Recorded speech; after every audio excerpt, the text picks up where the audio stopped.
Hello, and welcome to Building Emotional Resilience, a diversity-informed, relationship-centered, reflective practice webinar series. This is part 1 of 5, and we're very happy that you have joined us for this series. My name is Nicole Parody, and I am the Executive Director of the Alliance for the Advancement of Infant Mental Health, which is an international organization made up of 33 infant mental health associations across the U.S. and in other parts of the world, working to promote workforce development standards for the infant early childhood field, in particular promotion of infant mental health principles and practices. For the purposes of this particular series, we want to offer a huge thanks to the sponsors of this series, which include Allied Behavioral Health Solutions and the Association of Infant Mental Health in Tennessee. These are partners of the Alliance, and they are responsible for the catalyst for the creation and the distribution and the availability of this webinar series. I also want to mention that for each of these in the series, there will be accompanying handouts. If you have registered or linked to this series, you will be sent links to download the materials that will include copies of these slides for each session, as well as some really useful infographics and resources that we think will be useful to you as you apply the principles that we present here into your work with infants, young children, caregivers, and families. So without further ado, I'm going to turn things over to our presenters, who include Fran Jozefowicz and Deborah Weatherston. Thank you, Nicole.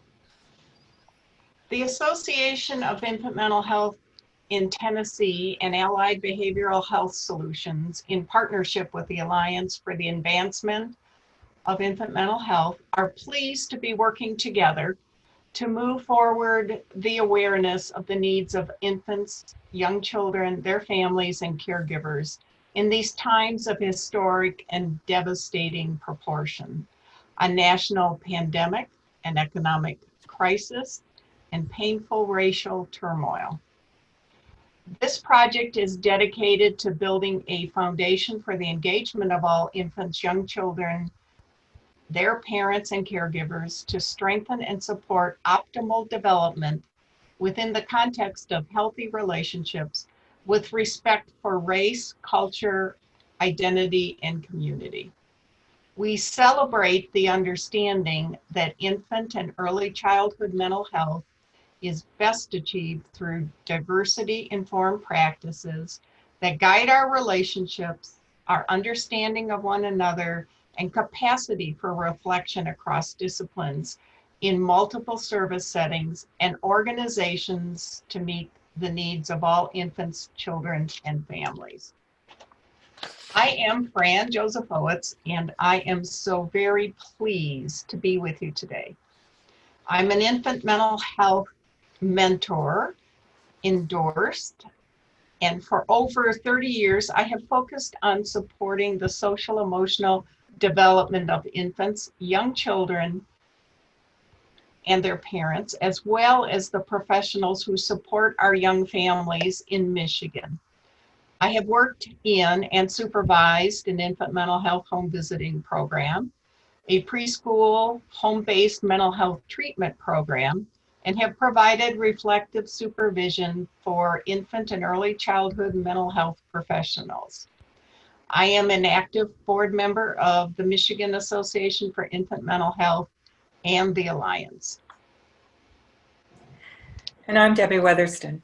I'm so pleased to be with you. The core principle that trusting relationships provide the context for growth and change has guided my work for nearly 40 years as a practitioner.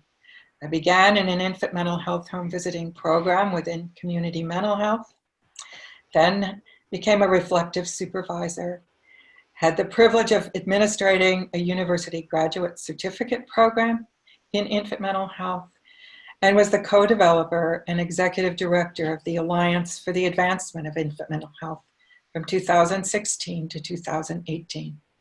For me, clearly, relationships matter. Melissa Threadgold and Christina Figueroa are partners in these collaborative conversations and have helped to develop our webinars. You'll meet them both later in upcoming series. We invite you to think about infant mental health, defining it. Well, the foundation of our thinking about infant mental health comes from the pioneering work of Selma Freiberg, a social worker from Michigan. She understood over 40 years ago the importance of the first years of life to a baby's social, emotional, and cognitive health and growth within the context of nurturing relationships. She left such an important legacy. Her words are beautiful. A child learns to love through his first human partners, his parents. We can look upon this miraculous occurrence as a gift of love to the baby. We should regard it as a right, a birthright for every child. She dedicated infant mental health services to protecting those rights by supporting and strengthening all relationships that nurture each and every child. As a term, infant mental health may be described as the state of emotional and social competence in infants and young children who are developing appropriately within the context of biology, relationships, and culture. And that comes from Charlie Zena and Paula Zena. Sometimes referred to as social emotional health, 0 to 3 describes infant and early childhood mental health as the developing capacity of a child from birth to 5 years of age to form close and secure adult and peer relationships, experience, manage, and express a full range of emotions, and explore the environment and learn, all in the context of family, community, and culture.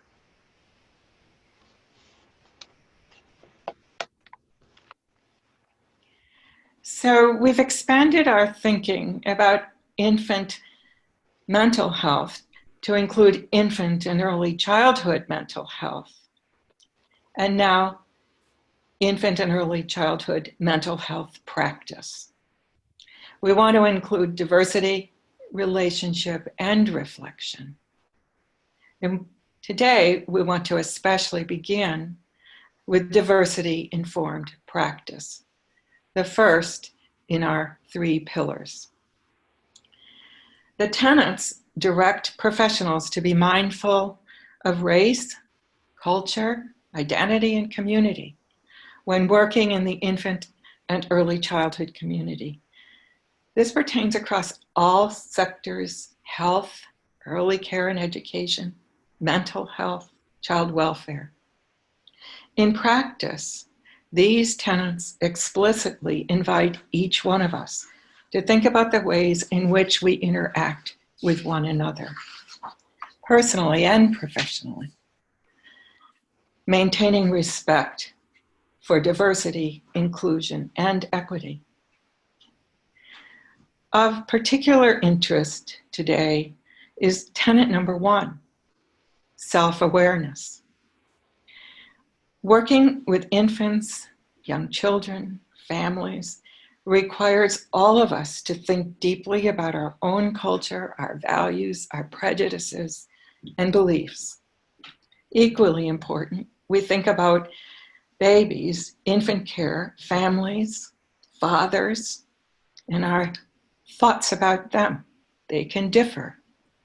At the same time, we need to pause and reflect on the impact that racism and other systems of oppression have had on our ability to understand and also provide culturally attuned services. So more simply put, who am I? Who are you? What will we need to explore honestly within our own hearts and in conversations with others to understand one another? How can we co-create a trusting relationship that will allow us to work together on behalf of the well-being of a young infant or young child? Tenet number 6 addresses important consideration for reflective practice. It addresses the language, both verbal and nonverbal, that flows between us. Diversity-informed practices recognize the real power of language to divide or connect, to denigrate or celebrate, hurt or heal. And this includes our nonverbal language. Our nonverbal communications may be at times out of our conscious awareness, and yet may express implicit biases. With reflective practice, we strive to communicate in ways that most inclusively support all children and their families, caregivers, and communities. We wonder, what words do we use? Do they hurt or heal? The second pillar in the building of foundations for emotional resilience is the centrality of relationships. The relationship is the instrument for growth and change. Optimal growth and development occur within emotionally secure and stable and trusting relationships that are co-created between parent and infant young child, between parent and professional, and within agencies and communities. Each parent, child, and professional brings a set of experiences, past and present, unique to this developing relationship. Engaging in a trusting relationship with respect for a baby or parent's race, culture, identity, and community is what anchors us in action and commitment.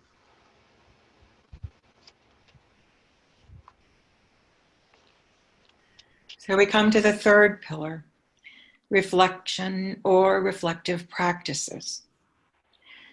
Defined as the awareness of one's personal beliefs or thoughts and feelings, as well as the knowledge of how these beliefs affect others. Reflection is a skill that develops over time and in the context of secure and nurturing relationships. Skills associated with reflective capacity include having and expressing one's feelings in response to something someone says or does, being curious about those feelings and exploring the meaning of something, sharing your observations, perhaps with another, staying open to what others are saying or experiencing, taking another's perspective, trying it on. So reflective practices in infant and early childhood include setting the stage that invites parents to talk and listen closely to what they have to tell you.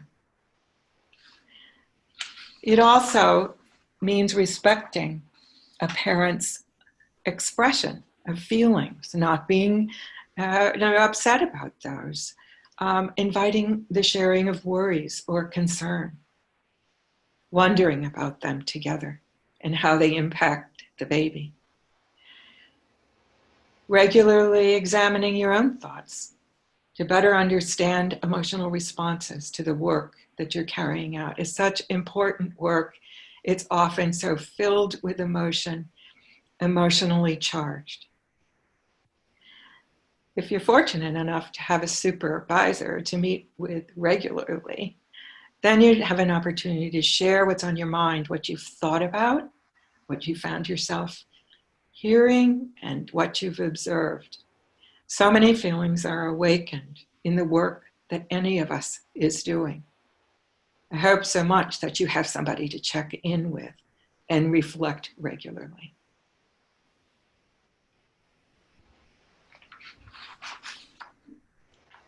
These infant early childhood mental health principles are particularly salient to our focus on building emotional resilience.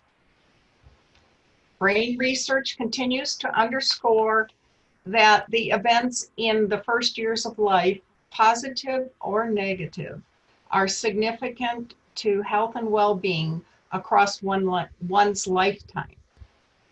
What the baby means to each parent at this time affects the relationship they're building together.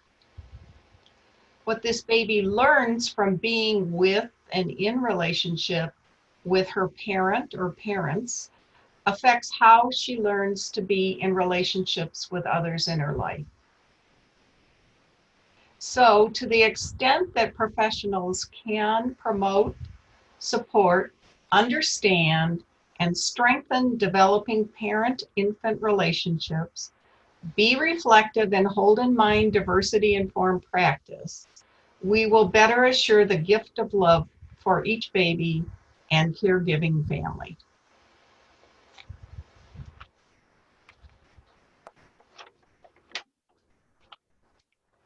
The Adverse Childhood Event Study, or ACEs, found that children who experienced neglect, physical, emotional, or sexual abuse, were separated from parents by abandonments, incarceration, death, or lived in households struggling with substance abuse, significant mental illness, or contained domestic violence, often struggled with delayed or derailed development, physical and relational health, and resilience.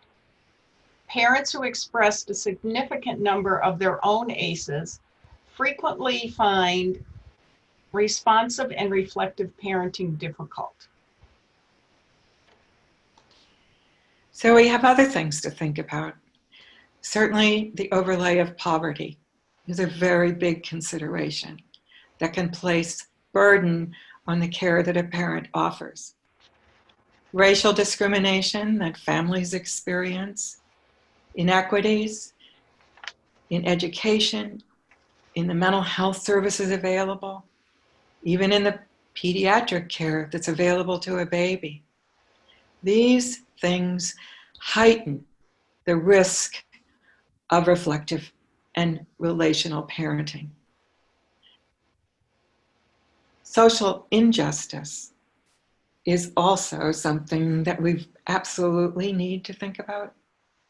Implicit and explicit biases, systems of oppression, impact how it is we work and how we enter into relationships with others. The supportive presence of the professional that becomes a powerful instrument for healing and hope and change. It's this relationship that may reduce the realities of the impact of ACEs for the parent, as well as the current stressors, and build emotional resilience as a protective factor for the baby or the young child.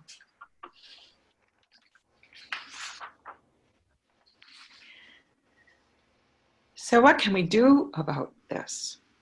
Hopefully, there are lots of strategies that we can consider using a diversity-informed, relationship-centered, and reflective practice. Most importantly, we would want to work with the parent and the infant or the young child together whenever that's possible. If in early care, you can't exactly be with the parent and the child, to hold the parent in mind and be sure that there are conversations with the parent about the child and the child's development. We want to offer guidance that's really specific to any child, to sit beside a family, wonder about the child's development, explore with a parent what they see, what they want to celebrate, and perhaps what they're worried about.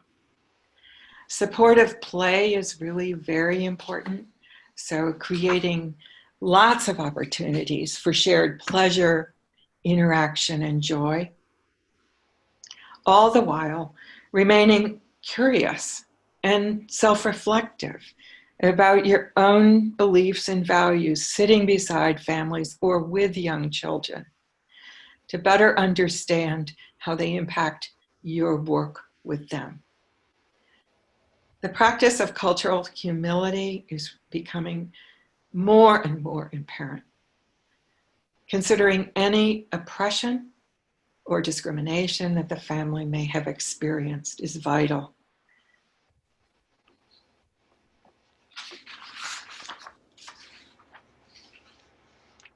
So, holding in mind respect for ethnicity, culture, individuality, and diversity, the centrality of relationships, and reflection, the next webinar will introduce a framework that many have found helpful in putting into practice respectful and effective ways of working with infants, young children, and their families.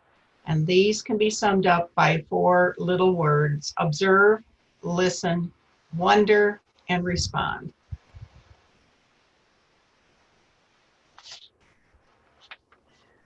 We have a few final words or thoughts.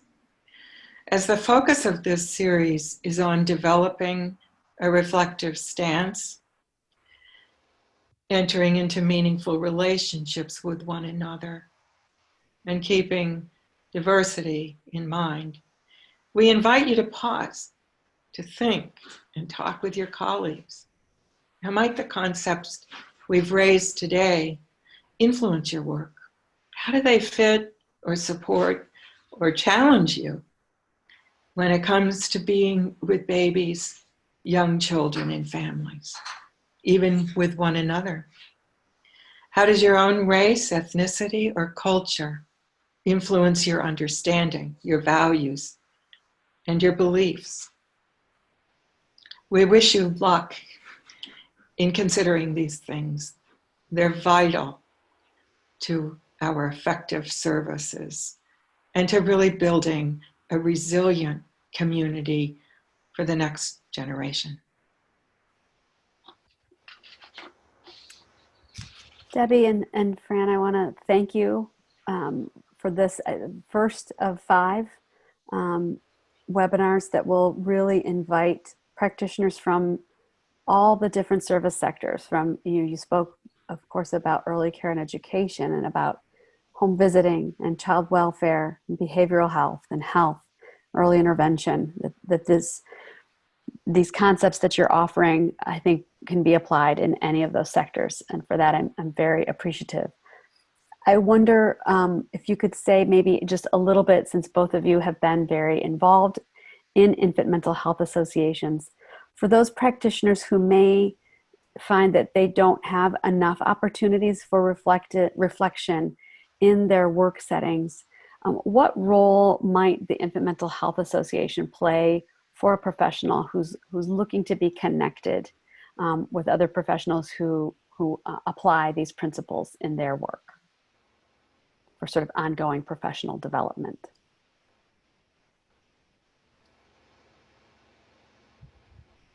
I'll take a crack at it if you want. Okay.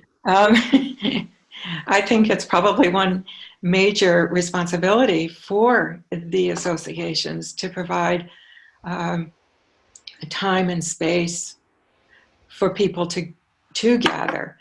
I mean, there are lots of ways you could do that through, a morning few hours set aside to really talk about reflection and its importance.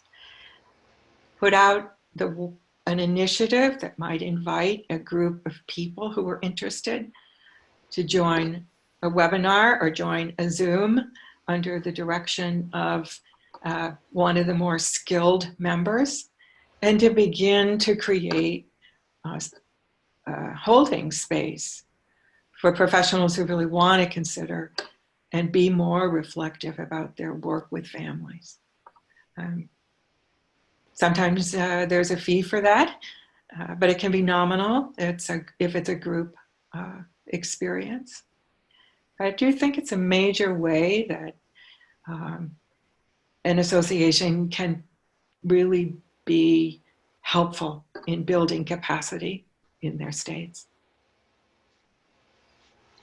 Yes, I was thinking about the part that capacity plays. and what strategies the association would use to support reflection. Initially, it may be in identifying those that are prepared to provide reflective consultation. And also at the same time, the training that Debbie was talking about to build the skill set.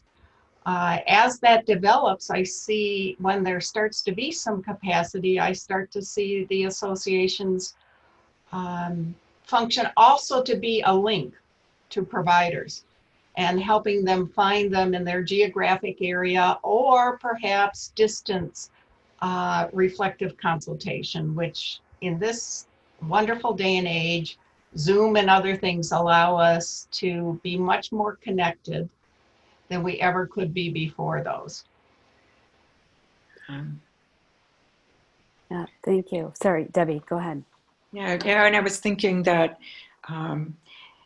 rather like demystifying this business of reflective practice. Sometimes people, they're a little overwhelmed by this, but it's essentially offering a time and place for people to think about their work. And then as they're able to offer the feelings or the emotional responses about the work on air. I think anybody who is working with young children and families really needs the opportunity for a holding environment, if you will, or a brave space where they can think openly with people they've come to trust.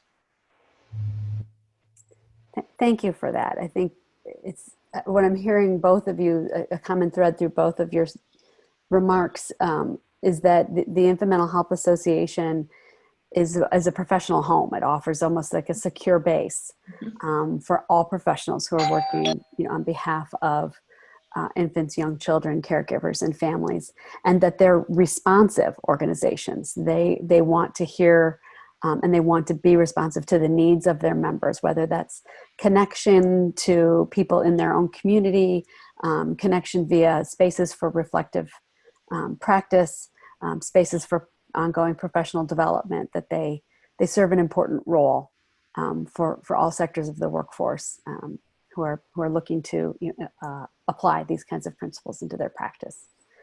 I really appreciate that. So I want to thank you. This will be the conclusion of the first webinar, and we look forward to picking things up and being introduced to the 4 little words framework in the second webinar. Thank you.